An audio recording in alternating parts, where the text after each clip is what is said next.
তো আগের পার্টে দেখতেই পেয়েছিলে তোমাদের দাদাভাই আমাদের ঘরে টিভি ক্যাবিনেটটা নিয়ে এসেছিল। তারপরে দুপুরে লাঞ্চ টাঞ্চ করে সবাই মিলে একটা ঘুম দিয়েছিলাম। আর এখন হচ্ছে সন্ধেবেলা। এখন দেখো আমি, রিজু আর মাম্মাম মিলে যাচ্ছি পুজোর পাড়া মণ্ডপে।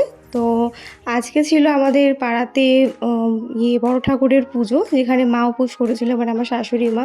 তো দেখো এখানে বড় বাবার পুজো হচ্ছে। তো সবাই উপোস করেছে। আর এই বড় বাবা তো জানোই খুব ভীষণ জাগ্রত হয়। এটা হচ্ছে এখানের বার্ষিক পুজো, মানে বছরে যে পুজোটা হয় আর কি।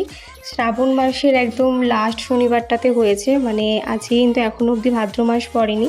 আবার অনেক জায়গাতে কিন্তু ভাদ্র মাসেও পুজো হয়। যাই হোক, তো মা তো উপোস করেছে, প্রতিবারই করে মা, এবারও করেছে সেরকমটাই। আর আমরা আস্তে আস্তে না পুজো শেষ হয়ে গিয়েছিলো। তারপরে দেখো বাতাসা হরিণর দিচ্ছিল, এটাই হচ্ছে মেন প্রসাদ বড় ঠাকুরের পুজোর। তো সেটাই কিন্তু নিয়ে নিলাম। ওদিকে রিজু, আমার মাম্মাম। তারপরে দেখো এখানে সিন্নি বিতরণ করছিল, সিন্নি, তারপর হচ্ছে ফল প্রসাদ আর সাথে খিচুড়িও দিচ্ছিল।